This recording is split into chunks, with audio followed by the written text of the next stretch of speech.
one thing I want to mention is that I miss a little bit this feeling from the whole city that you have a team with the Whitecaps now.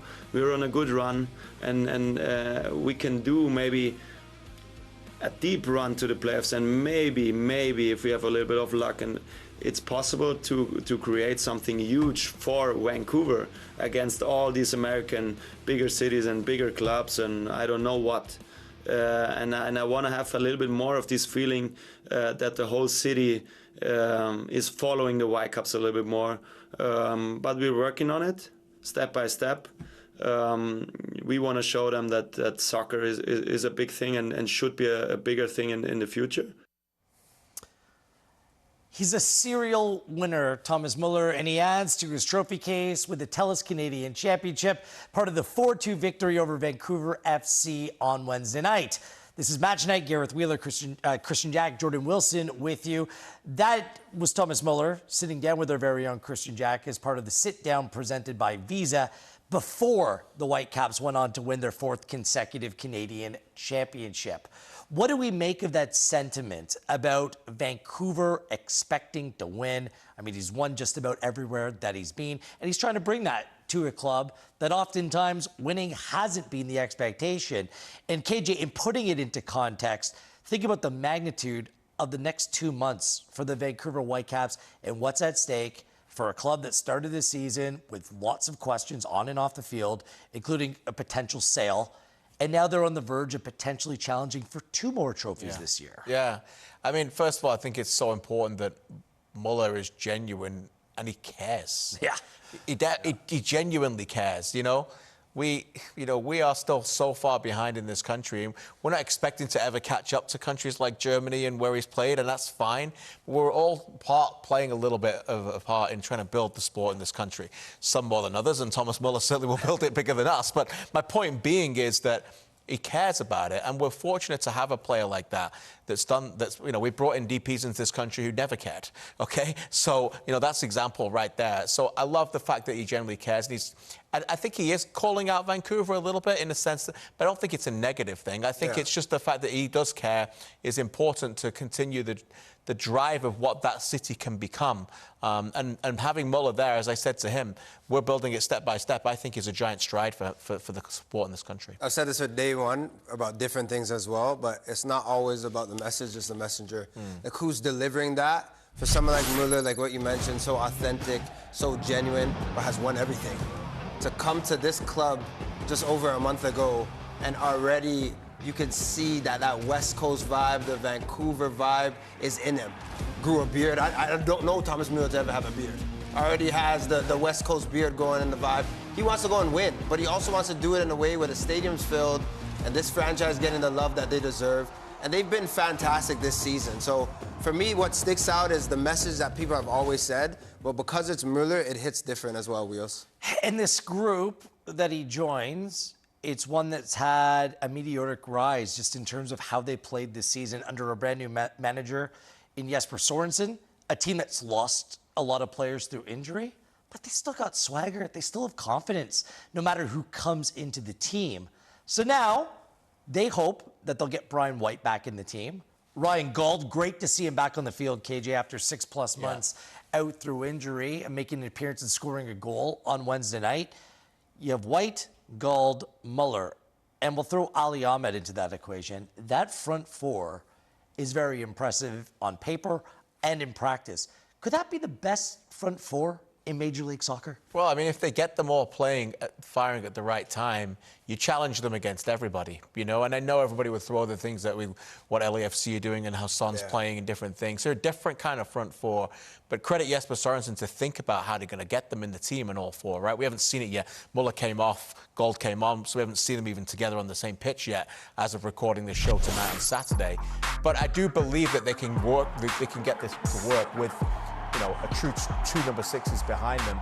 But you've got winners there. That's what I like as well about it, Jordan, is that they believe in this. And what I like about Muller is that he's optimistic about what they can do, but he doesn't shy away from the challenge. Winning is hard, and he knows it. Yeah, for sure, and he wants to lead as well. What sticks out to me about the front four is that they complement each other. you could see someone like an Ali Ahmed receiving the ball from Gauld. You can see how Gauld trails to the wing and wants to combine. All of them are very selfless players, but then you have a killer in Brand White down the 9, a linear threat, and that's what you need. Also have to give Jesper Sørensen his flowers as well. Ali Ahmed is versatile. You can play so many places. You can play at the wing back. You've seen Vanni Sartini. Not saying that Vanni Sartini did him wrong by playing that way, but early on, Jesper Sørensen said, you're playing there, and I'm going to trust you to go and win games and create things. On that left side that you always talk about, Wheels, dangerous type of player. You saw him take Kunle Dadaluk, who's very fast, and just had him slicing and dicing and feeling like he was playing on ice. That is how dangerous he is. And he is, for me, the 4th player out of the 4 we're talking about. And he is still a dangerous guy. So, yeah, I back that front 4 against anyone. It's just about how it will work, because whether it's Nelson or Sabi, they've been playing with essentially 2 very wide players. Ali Ahmed plays a little bit more narrow, comes inside. But what will that look like? Can you play Gauld out there? How do those pieces fit? I will say, with a top front 4, like that could potentially be, the team that it reminds me of just in terms of overall quality was the LA Galaxy last year. Puig, Paintsel, Peck, and Joveljic last year. Like, they were outstanding. Like, they scored goals for fun. I think the Whitecaps have that kind of potential with this kind of manpower. Let's talk a little bit more about Ali Ahmed. He's kind of hinted that this might be the end of him as a member of the Vancouver Whitecaps at the end of the season. The question is, what is best for him and Canada entering the winter? Is it sticking with the Whitecaps, playing the first half of season in a consistent environment in the CONCACAF Champions Cup? Or is it taking the risk, joining a European club midstream? Sometimes it can be difficult to adjust and find your role within the group. What do you make of that, Jordan? Like, when would be the ideal time? Before, like, the winter transfer window, or wait till after the World Cup to go out and make that move? Ideal time for me, ideal time in general would be after the World Cup. Because if you have a decent World Cup, you can make a big move with a fat check. That's for me. I look at so many players. You look at the World Cup that James Rodriguez had in 2014 and going to Real Madrid. Did it pan out for him? Did he make one of the biggest moves in his life? Absolutely. So I see a world where that happens for Ali Ahmed as well. But what I love about it, if he doesn't move until the World Cup, staying at this Vancouver Whitecaps under the tutelage of Mueller, under the belief of Sørensen, that is not a bad move at all. To stay and to play the football that he's played, or that he's playing, and to keep continuing rising the way that he is, that's a fantastic move, KJ. I think it's time to go. I think it's time to go for me. I know what you say about that, but you know, he gets to play in January and February if he picks the right move, which he wouldn't get to play if he's playing in Vancouver. He'd have to wait till the new season, maybe late February, CONCACAF. And I think if he has a big World Cup, he can still move again, you know, like depending on where he goes. So I think it's time to go. I think the player, more than anything, wants the challenge of going somewhere and to see where he's going to go. We still have to figure out where Ali's best position is. We know where it is for the Whitecaps. We know where it is for the national team. And depending on where he plays, like in North America, it's a little different with the style that he's playing in MLS. In Europe, if you go for a top team in a top division and you play out wide, the expectations is goals and assists.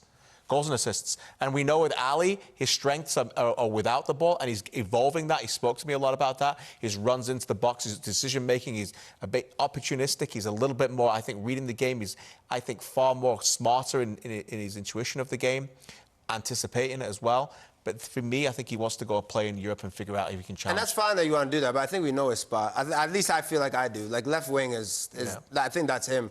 Left back, I know that you're doing defending, and he could probably do that, and he's competent.